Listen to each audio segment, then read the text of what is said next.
Bonjour à tous, Zénat Nazaroudine, responsable marketing Microfocus. Bienvenue à notre webinaire DevOps. Nous allons démarrer. Il sera animé par notre consultant expert Gérard Daniel. Avant de démarrer, je voulais revenir sur quelques conseils concernant l'outil de webinar. Donc, nous allons muter toutes les lignes pour assurer le confort de tous les participants. Vous pouvez poser vos questions à tout moment dans le module questions qui se trouve en bas à droite de votre écran. Vous pouvez également télécharger la présentation slide, la documentation, ainsi que le World Quality Report dans le module Handout qui se trouve également en bas à droite de votre écran à tout moment pendant la session. Concernant l'agenda, que va-t-on découvrir aujourd'hui? Je voulais revenir sur une mise à jour sur l'actualité de notre société Microfocus.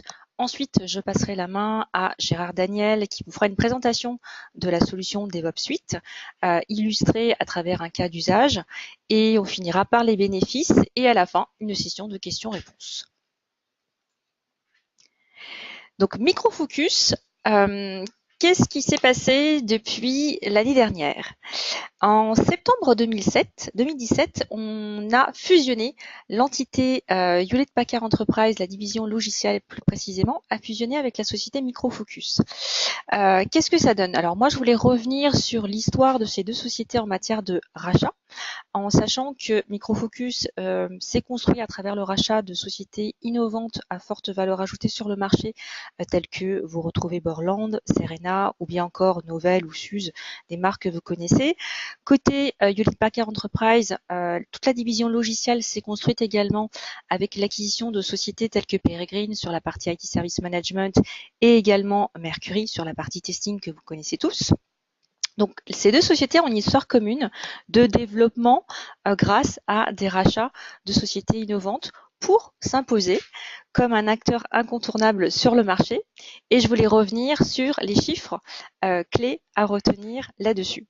Donc, Microfocus, au jour d'aujourd'hui, c'est le deuxième éditeur européen sur le marché, avec un revenu de plus de 4 milliards de dollars, également plus de 15 000 employés présents dans 50 pays, et aussi 40 000 clients clés à retenir. Enfin, Microfocus, ce qu'il faut retenir également concernant la partie business model, c'est qu'on s'appuie sur une organisation avec une équipe recherche et développement de plus de 4 800 personnes, également une équipe vente directe, côté sales et marketing, et également indirect avec un large réseau de partenaires. Là, vous voyez le chiffre de 2500. Également la partie support et la partie professional services pour répondre aux besoins de nos clients. Côté offre, qu'est-ce que ça donne? On a un large portefeuille de produits qui répond aux besoins end-to-end de nos clients et on retrouve les problématiques que l'on couvre comme DevOps, l'IT Operation, le Cloud, la sécurité, Information Governance, Linux Open Source et la partie Big Data Analytics. Et aujourd'hui, le point où on va se focaliser, c'est sur la partie DevOps. Donc, je vais laisser la main à Gérard qui va vous faire une présentation sur DevOps. Qu'est-ce que c'est et comment on y répond? À toi, Gérard. Merci Zénat.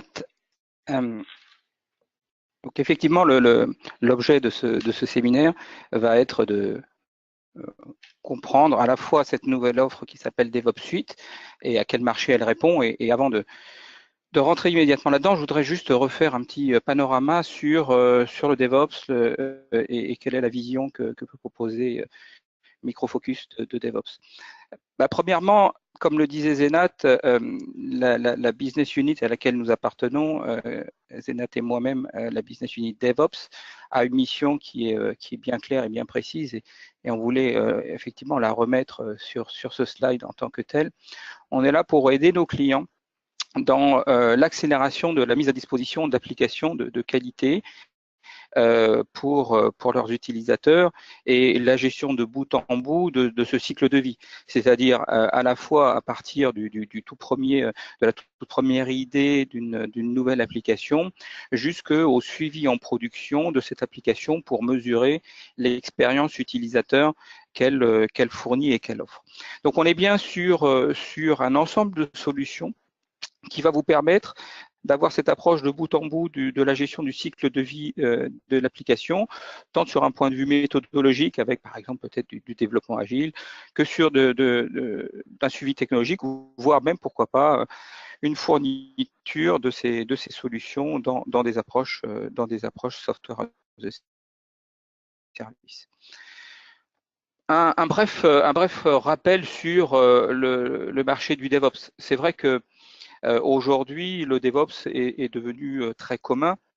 D'ailleurs, on peut le voir à travers un certain nombre d'enquêtes. Et ici, on reprend les informations du World Quality Report qui nous disent que globalement, 9 sociétés sur 10 aujourd'hui soit utilisent, soit en train d'expérimenter une certaine forme de DevOps. Parce que bien sûr, le DevOps peut être multiforme. Et ce nombre-là est en forte augmentation. Pour ceux qui ne l'auraient jamais vu, jamais fait, je vous invite à consulter le World Quality Report. On l'a mis justement dans les documents en téléchargement. Ça vous donnera, c'est une étude qu'on fait conjointement depuis plusieurs années avec Sogeti et qui vous donne une bonne vision de l'état de l'art, de la qualité pour un certain nombre de sujets, dont particulièrement le sujet DevOps. Beaucoup de cabinets d'analystes, évidemment, ont marqué ce marché comme étant quelque chose de très à la mode, de très important à mettre en place. Et on voit qu'effectivement, beaucoup d'outils, et ça va être aussi le cas de cette présentation de cet après-midi, sont là pour vous aider dans la mise en place de ces processus DevOps. On n'oublie pas bien sûr que le DevOps n'est pas qu'une problématique d'outillage, mais qu'il y a bien sûr une dimension people, une dimension personne et une dimension processus à avoir également à l'esprit, bien évidemment. Alors, quand on parle de DevOps et quand Microfocus parle de DevOps, c'est vrai qu'on pense, nous, plutôt à ce qu'on appelle l'enterprise DevOps, c'est-à-dire un DevOps qu'on veut mettre en place au niveau de l'entreprise et de manière assez large. Donc, on parle en fait souvent dans la terminologie DevOps de continuous. Alors, on a beaucoup de continuous et la créativité de chacun à inventer des continuous peut être importante, mais ces continuous-là ont pour déjà première vertu de montrer qu'il y a bien sûr un cercle vertueux qui se crée, que ce soit dans les phases amont sur le continuous planning ou sur les phases plutôt de développement et de test avec le continuous integration et le continuous testing. On va bien sûr regarder ça en particulier aujourd'hui. Le déploiement, évidemment, fait partie intégrante d'une approche enterprise DevOps. Et donc là, on va trouver effectivement le continuous delivery, le continuous deployment, continuous release. Et puis, parce que c'est pas la fin de tout une fois que l'application est déployée, on va évidemment, à travers du continuous operation, être capable de l'opérer et de la suivre en production. Et tout ça s'inscrit plus globalement dans une boucle plus vaste que l'on dénomme ici le continuous assessment, où on va effectivement valider ce qui se passe en prod par rapport à ce qu'on avait imaginé, par exemple, dans une phase de demande ou de continuous planning. Donc, ces vertus-là de l'imbrication de chacun de ces cercles vertueux dans une approche plus large de l'enterprise DevOps, évidemment, à un moment ou à un autre, elle pose des challenges et on a besoin de répondre un petit peu à un certain nombre d'enjeux par rapport à une entreprise. Très clairement, on voit souvent que pour atteindre cette cible que je viens d'évoquer avec les différents continuous, on va avoir besoin de beaucoup d'outils, de beaucoup d'intégration, et c'est vrai que l'un des pièges souvent est de tomber dans l'intégration point à point des outils et de devoir in fine devoir plus maintenir la chaîne DevOps que vraiment de profiter des bénéfices qu'elle peut apporter. On s'aperçoit que quelquefois on n'arrive pas à obtenir l'un des bénéfices du DevOps, à savoir un retour rapide sur l'investissement et une réduction du fameux time to market avec de l'allongement d'un certain nombre de choses, l'allongement d'un cycle de test, l'allongement de la mise à disposition d'une infra par exemple. Quand on se lance tout de suite dans des approches de type intégration continue où on est capable de builder des applications toutes les soirs, voire même à la demande, on s'aperçoit qu'à un moment, il faut quand même trier les résultats de tous ces tests et être capable de se les affecter à des équipes de dev pour les corriger quand il y a des erreurs, bien évidemment, parce que sinon on ne fait que finalement pousser un tas de sable qui ne fait que grossir jusqu'à ce qu'on ne puisse plus avancer. Et puis tout ça doit se faire dans une approche où les silos qui peuvent exister par ailleurs dans une organisation, que ce soit les silos entre le business et les devs et les tests et la prod, doivent être brisés. Et donc, il faut à un moment être capable de collaborer de manière transverse sur un processus et puis bien sûr de communiquer un certain nombre d'informations à d'autres parties prenantes qui sont elles aussi dans le cycle de vie de l'application. Tous ces enjeux-là, en fait, on souhaite, nous, les résoudre par l'introduction de ce qu'on a ici dénommé la DevOps Suite, qui est l'association de 4 produits que l'on avait à notre portefeuille et que l'on a ici packagé et intégré ensemble pour répondre à ce besoin plus global de cette approche DevOps. Le premier d'entre eux, c'est effectivement un outil qui s'appelle ALM Octane et qui va vous permettre de gérer les parties amont de ce cycle DevOps, à savoir toute la partie continuous planning, continuous integration, continuous testing, donc tout ce qui va nous permettre de faire la gestion de projet agile ou pas agile, et puis l'intégration continue. Un deuxième outil qui s'appelle StormRunner Functional, qui est beaucoup plus récent et qui va nous permettre de travailler au niveau de la partie continuous testing sur le test en continu, mais le test fonctionnel de mon application continue en utilisant notamment l'aide du cloud et des environnements virtuels pour me faciliter le test fonctionnel de mon application. On va les associer StormRunner Load qui va nous permettre là aussi dans une approche cloud de faire le test de performance de mes applications pour être certain que plus tard, évidemment, dans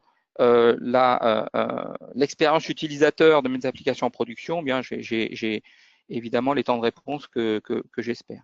Et puis, parce qu'effectivement, le DevOps, c'est aussi d'aller jusqu'aux Ops, on a intégré dans la DevOps Suite Appulse, qui va vous permettre de suivre l'expérience utilisateur de vos applications et de réellement remonter le ressenti utilisateur pour éventuellement être à même de corriger celui-ci si nécessaire. Alors chacun de ces éléments de la suite, et c'est symbolisé sur la droite par les différents traits qui les relient, sont intégrés et permettent de mettre en place des processus transverses. Un petit focus sur chacun de ces outils-là.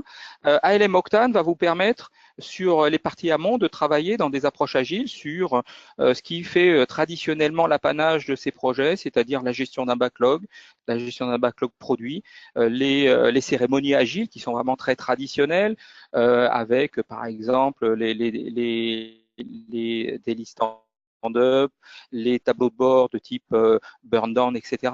Et puis même pourquoi pas dans des approches plus hybrides, l'intégration de pratiques qui mixent un petit peu les approches traditionnelles waterfall avec pourquoi pas les approches agiles. Évidemment, le serveur d'intégration continue est une pièce essentielle d'une approche plus globale DevOps et notamment l'intégration avec des serveurs comme Jenkins, avec des serveurs d'intégration comme TeamCity ou Bamboo, vont permettre de récupérer tout ce qui se passe sur les phases d'intégration continue, de pouvoir montrer l'avancement en termes de qualité de l'application qu'on est en train de développer. Et puis, la dimension qualité, je l'ai dit, reste importante. Il s'agit pas juste de développer vite, il s'agit également de développer vite une application de qualité. Et là, bien, les tests vont pouvoir également être intégrés à travers Octane, et on va le voir exécuter à travers StormRunner Functional ou StormRunner Load, de façon à s'assurer du niveau de qualité qui est produit et des approches innovantes de tests, type Behavior Driven Development avec du langage Gherkin et la conversion en test automatisé, puisque l'automatisation des tests peut être aussi une des cibles de notre DevOps, va pouvoir être facilitée. Notre application a été modélisée et gérée avec Octane. Eh bien, on va pouvoir la tester immédiatement avec StormRunner Functional. StormRunner Functional est un lab de test digital qui va vous permettre d'exécuter dans le cloud des tests fonctionnels qui vont vous permettre à la fois de valider en quelques clics de souris le fonctionnel de votre application, mais également de valider, par exemple, la bonne exécution de votre application dans différentes configurations, avec différents OS, différents navigateurs, différentes résolutions d'écran, sans que vous ayez à maintenir un lab de test digital, puisque c'est Microfocus qui va le faire pour vous. Bien sûr, si vous trouvez des anomalies, l'intégration vous permettra de créer directement une anomalie dans Octane et du coup de rentrer cette anomalie dans le backlog de du prochain sprint ou de la prochaine release, de façon à corriger cela le plus rapidement possible. Et puis, bien sûr, on ne fait pas que du test automatisé, on peut aussi tester manuellement. On peut aussi utiliser des outils open source pour faire ces tests fonctionnels. Et donc, par rapport à ça, StormRunner Functional vous aidera également à gérer de manière transparente ces choses. Sur la dimension performance, eh bien, le StormRunner Load va vous permettre de faire la même chose, c'est-à-dire faire du test à partir du cloud, mais en se focalisant sur le test de charge. Donc, quelques clics vont suffire pour créer rapidement un test de charge qui pourra être soit un test unitaire de performance et valider que au fur et à mesure des versions de mon application, je ne suis pas en train de dégrader les temps de réponse, ou alors un test de charge qui va me permettre de voir quel est le comportement de mon application sous charge. Et puisque là, on bénéficie finalement de toute la puissance du cloud, on avait déjà fait chez nous des tests en interne qui nous ont permis de monter jusqu'à plus de 2 millions d'utilisateurs virtuels pour valider qu'effectivement la charge de l'application était correcte vis-à-vis de ce nombre d'utilisateurs. Donc là encore, rien à mettre en place puisqu'on est ici dans une offre qui est proposée sur du software as a service et on peut bénéficier de la puissance du cloud pour faire des tests de performance à grande échelle. Une fois que l'application est en production, on va évidemment avoir envie de la monitorer. Donc là encore, notre offre Apple Suite, là encore disponible en mode cloud, va nous permettre de réaliser deux typologies, on va dire, de surveillance d'application. Une surveillance où on va faire du monitoring, donc en exécutant de manière cadencée un certain nombre de transactions, en vérifiant que la disponibilité de l'application est toujours bonne et que les temps de réponse sont toujours bons. Donc ça de manière proactive avec des robots sans que finalement on ait besoin d'impliquer l'utilisateur, mais on peut aussi mettre en place ce qu'on appelle du Real User Monitoring, c'est-à-dire réellement regarder ce que font nos utilisateurs et regarder quels sont les temps de réponse qu'ils ont réellement dans l'utilisation opérationnelle de l'application et à partir de là, effectivement, décider d'agir sur un certain nombre de choses et pourquoi pas descendre jusqu'à la ligne de code qui peut soit poser problème en termes de qualité ou en termes de temps de réponse. Encore une fois, toutes ces informations vont venir nourrir le backlog avec Octane pour éventuellement nécessiter des changements dans la constitution même de l'application. Donc, vous voyez 4 briques essentielles dans cette DevOps Suite qui nous permettent en fait de répondre à un certain nombre de use cases. Alors les use cases que l'on a voulu couvrir, ils sont là à titre d'exemple, hein, bien évidemment. On peut aussi en avoir d'autres en tête, mais c'est effectivement de se dire que différents rôles vont pouvoir bénéficier de cette suite. En tant que product owner, ben, évidemment, on va être intéressé à connaître la performance et le niveau de qualité fonctionnelle de mes applications. En tant que testeur, effectivement, moi, je suis intéressé pour faire ce qu'on appelle souvent du cross-browser testing, c'est-à-dire tester mon application très rapidement et très facilement dans différentes configurations. Comme ingénieur de prod, moi, ce que je veux monitorer, c'est l'application qui est en train de s'exécuter et dès qu'il y a un problème, être capable de faire remonter ça tout de suite au niveau des devs pour corriger le bug le plus rapidement possible. Peut-être que effectivement ici, en tant que manager d'une équipe R&D, moi, j'ai besoin de savoir qui travaille sur quel morceau de l'application et quelles sont les tâches sur lesquelles chacun des développeurs de mon équipe sont occupés. Mais on peut aussi avoir des profils qu'on appelle dev testeurs, hein, c'est-à-dire des personnes qui sont capables d'écrire des tests très en amont en fait dans le cycle de développement et elles veulent voir finalement qu'est-ce qu'elles ont à faire, mais non pas forcément à partir d'un outil comme Octane, mais peut-être directement à partir de leur environnement de dev. Donc tous ces use cases sont des use cases auxquels on souhaite répondre avec la DevOps Suite et avec le packaging qu'on vous propose. Alors pour illustrer ça, je voudrais vous montrer un petit exemple où on va voir comment la DevOps Suite peut répondre à ce genre de scénario. Alors, imaginons un cas d'une application de type e-commerce où je vais pouvoir sur mon site acheter un certain nombre de matériel. Ben là, je suis dans un scénario auquel je peux accéder, vous voyez, à travers un browser ou à travers mon smartphone, et je veux acheter un ordinateur. Donc, il y a évidemment différents profils, différents personas qui vont, comme dans tout scénario DevOps qui est très transverse, intervenir. Donc, des gens plutôt côté business, le product owner, des développeurs, des testeurs, des personnes côté perf, côté prod. Donc, toutes ces personnes-là vont effectivement à un moment ou à un autre intervenir dans le cycle de vie. Alors, tout commence évidemment avec un utilisateur qui utilise l'application et qui rencontre un problème. Le problème peut être identifié très rapidement avec notamment Apple et alerter le product owner qui évidemment doit avoir un intérêt à savoir comment les utilisateurs utilisent son application. C'est le continuous assessment.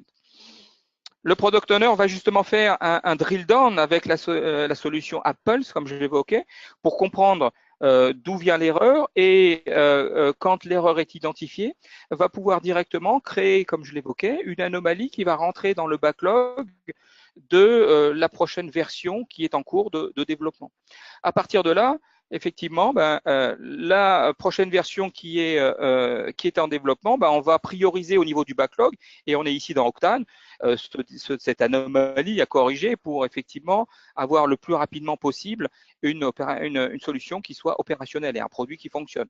On est vraiment sur les phases amont, vous les voyez ici en haut en bleu, sur la gestion de la demande et le continuous planning. Effectivement, une fois que les choses ont été planifiées, on va bien sûr corriger cette anomalie. C'est notre développeur qui va s'y atteler. Elle ne va pas nécessairement tout de suite rentrer dans Octane. Elle va travailler avec son environnement de dev. Ici, c'est IntelliJ. Et puis, bien sûr, tout ce qu'elle fait va ensuite s'intégrer automatiquement dans Octane, puisque l'intégration continue à travers Jenkins va pouvoir faire remonter les informations du pipeline Jenkins dans Octane à travers des tableaux de bord qui nous permettent de comprendre si le cas est réglé ou pas. Le dev a été fait, maintenant on passe au test. Donc, comme je l'évoquais, test fonctionnel. Ici, Julia, Destater, va utiliser Storm Runner Functional pour gérer la partie test fonctionnel et s'assurer que le bug est maintenant corrigé sur les différents environnements qui nous intéressent. Et donc, on est là, évidemment, à tester différentes configurations possibles. Et puis, sur la partie performance, on va avoir la même approche qui va nous consister à faire le test de performance en utilisant Storm Runner Load et que ce soit pour Storm Runner Functional ou Storm Runner Load et consolidé dans Octane, qui nous permettra d'avoir une vision de type tableau de bord et avance. L'application, évidemment, à un moment, doit être déployée en production. Donc là, il peut exister de multiples manières de déployer l'application en production. Ici, j'illustre ceci avec une solution qui s'appelle Deployment Automation de Micro Focus. Alors, cette solution ne fait pas partie de la suite en standard, mais vous êtes bien sûr tout à fait les bienvenus si vous souhaitez en faire l'acquisition de manière séparée. Mais globalement, effectivement, l'application va être déployée dans les différents environnements, on va dire staging, pré-prod, prod, pour être ensuite mise à disposition des utilisateurs. Et l'ingénieur de prod va ensuite évidemment monitorer cette application et vérifier que cette fois-ci, on n'a plus le problème tel qu'on l'a rencontré. Et on est bien sûr ici sur les phases de continuous assessment comme on l'a vu précédemment. Donc, vous voyez qu'on peut ici outiller un scénario de bout en bout avec la solution DevOps Suite et que de manière très fluide entre chacune de ces solutions, on va pouvoir faire circuler l'information pour soit la consolider évidemment dans Octane, soit envoyer des informations dans les autres outils du cycle de vie. Qu'est-ce qu'il y a exactement en termes de composants dans la DevOps Suite? Donc, comme je l'évoquais, vous avez ici les 4 solutions qui font partie de la DevOps Suite et j'ai détaillé qu'est-ce qui est fourni exactement en termes de quantité. Donc, on vous propose en standard 20 utilisateurs nommés pour Octane pour gérer votre projet agile. Pour la partie test de perf, donc avec Storm Runner Load, vous allez pouvoir simuler jusqu'à 5000 utilisateurs virtuels par heure dans des protocoles web. Pour Storm Runner Functional, vous allez pouvoir exécuter de manière concurrente 5 tests en parallèle et pouvoir tester l'application sur des mobiles, sur un nombre illimité de mobiles que vous connecterez en local sur votre PC. Et les tests web pourront être exécutés de manière concurrente jusqu'à 50 heures par mois. Et puis sur la partie supervision, on va dire, eh bien vous allez pouvoir superviser de manière active jusqu'à 5 transactions, pouvoir gérer jusqu'à 10 000 utilisateurs pour votre application mobile et pouvoir monitorer 100 000 pages web par mois en termes de vue de page. Donc ça, ce sont les quantités par défaut qui existent, comme c'est indiqué dans le bas du slide. Eh bien, chacune de ces quantités peut être multipliée. Si vous achetez deux éléments de la DevOps Suite, vous doublez en fait tous ces chiffres. Mais éventuellement, si vous avez simplement besoin de plus d'utilisateurs sur Octane, eh bien, vous pourrez, si vous le souhaitez, incrémenter individuellement la quantité d'Octane. Je l'ai dit et je peux le répéter sur ce slide, l'une des caractéristiques de ces 4 solutions, c'est qu'on va vous les offrir en SaaS. Donc, elles seront mises à disposition à partir de nos data centers et vous y accéderez simplement en lançant votre navigateur. Donc, mise en place de la solution en quelques minutes et le titre du webinaire qui était d'outiller votre processus DevOps en moins d'1 heure, c'est effectivement grâce à cette capacité de mettre à disposition cette solution dans des approches SaaS. Quels sont les principaux bénéfices que l'on va retrouver? Évidemment, la visibilité, comme je l'évoquais tout à l'heure, à travers ce que l'on va pouvoir mettre en place vis-à-vis typiquement d'Octane, sur bien sûr la visibilité du backlog et des releases, mais aussi la remontée de toutes les informations qui peuvent exister en aval, que ce soit le test fonctionnel, le test de perf ou la supervision, qui vont faire remonter dans Octane toutes les informations qui vont me permettre de comprendre quel est le niveau de santé de mon appli.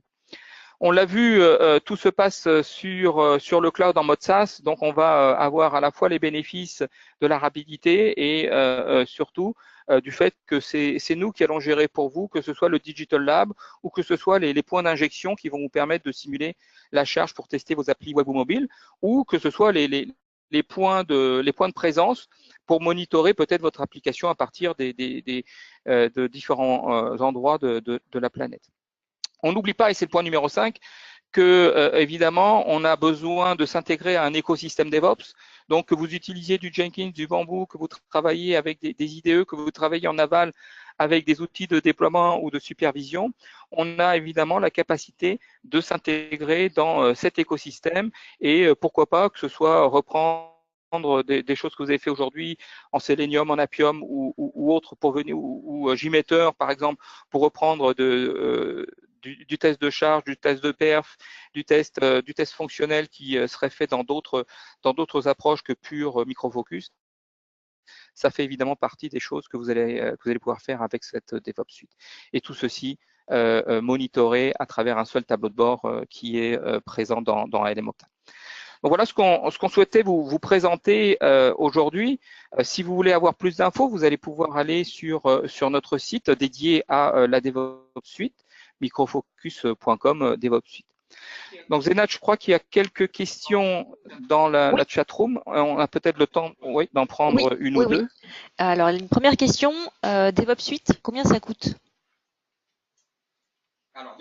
Alors, DevOps Suite, combien ça coûte? Effectivement, vous avez compris, c'est une solution qui est proposée en SaaS, exclusivement en SaaS aujourd'hui. Et donc, le prix est un service qui est offert. Et ça inclut à la fois la location de la licence et évidemment l'opération de cette licence dans nos data centers. Donc, je vous invite à vous rapprocher de votre commercial qui vous présentera le modèle et les unités de facturation qui vous permettront de comprendre que c'est une solution qui peut être très flexible. On peut partir de quelques mois d'usage parce que quelquefois les projets DevOps peuvent être très courts à pourquoi pas plusieurs trimestres, voire plusieurs années. Ok, une deuxième question avant de terminer. Est-ce que ça n'existe qu'en SaaS? Alors, je l'ai dit, effectivement, cette solution aujourd'hui est proposée en SaaS. Donc, on voulait vraiment la proposer en SaaS de façon à ce que on enlève toute la pénibilité de devoir installer tout un tas de logiciels en prémisse pour nos clients et qu'on puisse finalement démarrer une expérimentation DevOps très simplement et très rapidement. Il y a évidemment une volonté pour nous d'être capable de proposer aussi ces offres-là, pourquoi pas pour partie en premise. Ça pourra faire partie, pourquoi pas, de l'évolution de la DevOps Suite dans les mois qui viennent. Très bien, merci Gérard. On a noté toutes les questions des participants. On ne manquera pas d'y répondre par retour de mail, parce que l'heure tourne. Donc merci à tous pour votre participation. Juste avant de finir, je voulais vous inviter à aller visiter la chaîne de webinaires qu'on a mis en place. Vous allez y retrouver énormément de contenu avec tous nos webinaires disponibles en replay, dont ce dernier. Donc n'hésitez pas à regarder toutes les infos sur le lien qui s'affiche. Donc voilà, merci Gérard, merci à tous pour votre participation. Très bon après-midi et à très bientôt pour de nouveaux webinaires. Au revoir. Merci, au revoir.